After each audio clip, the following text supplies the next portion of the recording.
বাংলাদেশের সর্বশেষ গুরুত্বপূর্ণ আপডেট সংবাদে আপনাকে স্বাগত। শুরুতেই সংবাদ শিরোনাম, পরে বিস্তারিত। শুরুতেই জানাবো, গাজীপুরে চীনা রাষ্ট্রদূতের সাথে জামাত আমিরের শীতবস্ত্র বিতরণ। গাজীপুরের কালিয়াকৈরে চীনা দূতাবাসের সৌজন্যে শীতবস্ত্র বিতরণ করেছে বাংলাদেশ।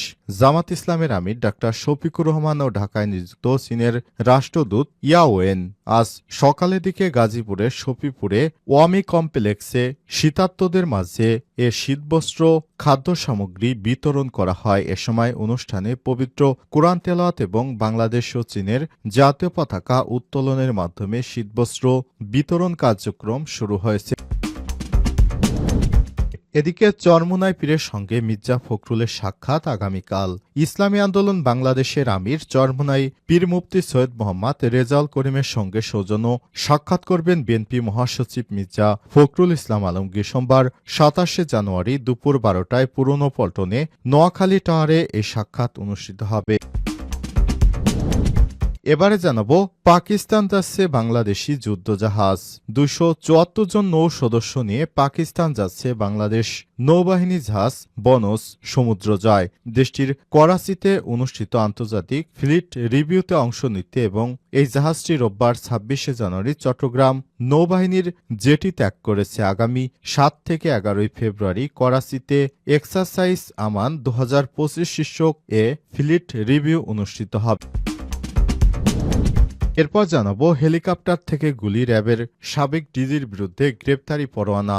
জুলাই আগস্টে হেলিকপ্টার থেকে গুলি চালিয়ে গণহত্যার অভিযোগে করা মামলায় র্যাবের সাবেক ডিজি হারুনুর রশিদের বিরুদ্ধে গ্রেপ্তারি পরোয়ানা জারি করেছে আন্তর্জাতিক অপরাধ ট্রাইব্যুনাল। আজ প্রসিকিউশনের আবেদনের পরিপ্রেক্ষিতে চেয়ারম্যান গোলাম মুর্তজা মজুমদারের নেতৃত্বাধীন ট্রাইব্যুনালে আদেশ দেয়। এদিকে ডিসেম্বরে নির্বাচনের জন্য অক্টোবরের মধ্যেই আইন কানুন ঠিক করতে হবে বললেন সিসি। প্রধান নির্বাচন কমিশনার সিসি এম নাসিরউদ্দিন বলেছেন, ডিসেম্বরের মধ্যেই নির্বাচন করতে হলে আইন কানুন বিধিবিধান ঠিক করে অক্টোবরের মধ্যেই প্রস্তুতি নিতে হবে। এবং সর্বশেষ জানাবো, খুবই শিক্ষার্থী হত্যা, কারাগারে গেলেন রব্বানী। খুলনা বিশ্ববিদ্যালয়ের খুবই এমবিএ শিক্ষার্থী অর্ণব কুমার সরকারের হত্যার ঘটনায় গোলাম রাব্বানী নামে একজনকে গ্রেপ্তারে দেখিয়েছে পুলিশ। পরে তাকে আদালতে গোলাম রাব্বানীকে কারাগারে পাঠানোর নির্দেশ দিয়েছে। এর আগে হত্যাকাণ্ডের রাতেই নগরের গোবরচাকা এলাকায় নিজের বাড়ি থেকে তাকে গ্রেপ্তার করা হয়। প্রিয় দর্শক, এতক্ষণ শুনছিলেন সংবাদ শিরোনাম, এবারে বিস্তারিত। তবে তার আগে বন্ধুরা, অনুরোধ থাকবে সংবাদটিতে একটি লাইক দিন। এই চ্যানেলে আপনি নতুন হয়ে থাকলে আমাদের সংবাদটি দেখতে দেখতে চ্যানেলটি সাবস্ক্রাইব করে রাখুন। কমেন্ট করে বন্ধুরা আপনার মূল্যবান মতামত জানিয়ে দিন আপনি বিশ্বের কোন দেশ থেকে বা বাংলাদেশের কোন স্থান থেকে আমাদের সংবাদটি দেখছেন এবং শুনছেন। এবারে বিস্তারিত। হেলিকপ্টার থেকে গুলি, র্যাবের সাবেক ডিজির বিরুদ্ধে গ্রেপ্তারি পরোয়ানা।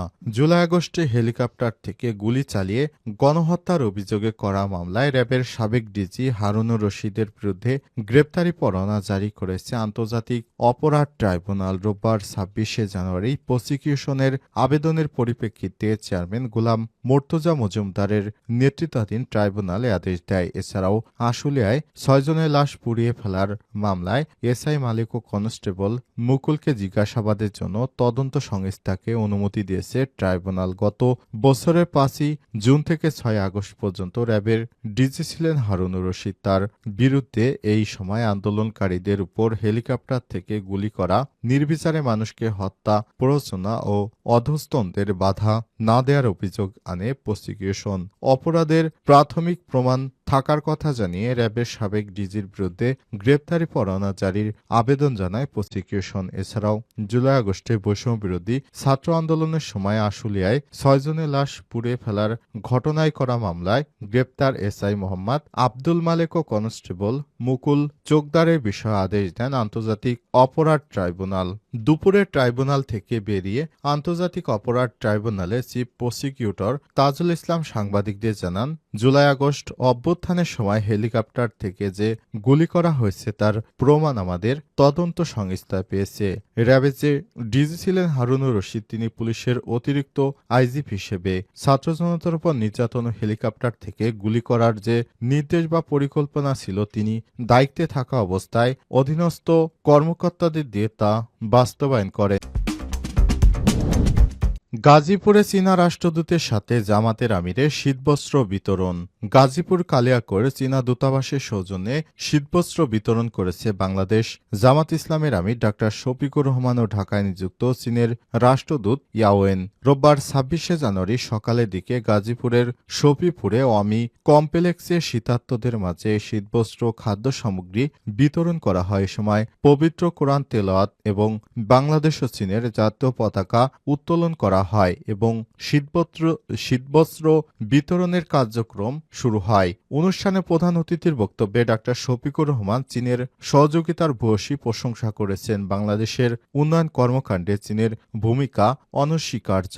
চীনা রাষ্ট্রদূতের মাধ্যমে বাংলাদেশের দরিদ্র জনগোষ্ঠীর জন্য এই সহায়তা অত্যন্ত প্রশংসনীয় উদ্যোগ। ভবিষ্যতে বাংলাদেশের শিক্ষা প্রযুক্তি খাতে উন্নয়নে চীনের আরও সক্রিয় ভূমিকা প্রত্যাশা করছি। জামাতের আমির বলেন, চায়না ভাষা শেখার জন্য একটি অত্যাধুনিক একাডেমি গড়ে তোলার প্রয়োজন। দরিদ্র জনগণের জন্য সহায়তা প্রদান মহান আল্লাহর কাজ।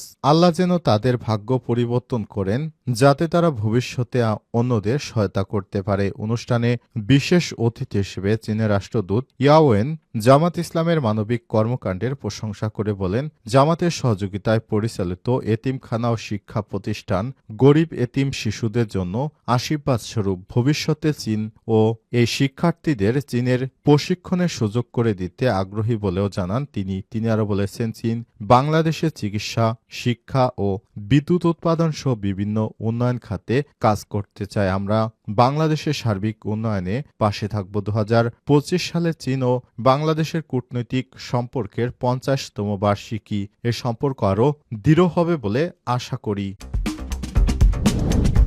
ডিসেম্বরে নির্বাচনের জন্য অক্টোবরের মধ্যেই আইন কানুন ঠিক করতে হবে সিসি। প্রধান নির্বাচন কমিশনার সিসি এম নাসিরুদ্দিন বলেছেন, ডিসেম্বরের মধ্যেই নির্বাচন করতে হলে অবশ্যই আইন কানুন বিধিবিধান ঠিক করে অক্টোবরের মধ্যেই প্রস্তুতি নিতে হবে। চলমান সংস্কারের সীমানা পুনর্নির্ধারণ, নতুন দল নিবন্ধন সহ নানা বিষয় তুলে ধরে তিনি বলেছেন, ডিসেম্বরে ভোট করতে গেলে অক্টোবরে তফসিল করতে হবে। অক্টোবরের মধ্যে আইন কানুন বিধিবিধান সংস্কার সহ সব শেষ করতে হবে। আজ রোববার আগারগাঁও নির্বাচন ভবনে RFED টক অনুষ্ঠানে সাংবাদিকদের প্রশ্নের জবাবে সিসি এসব কথা বলেন। নির্বাচন কমিশন বিটে কর্মরত সাংবাদিকদের সংগঠন reporters forum for election and democracy ERED এই অনুষ্ঠানের আয়োজন করে। আয়োজক সংগঠনের সভাপতি একরামুল হক সাইমের সভাপতিত্বে এবং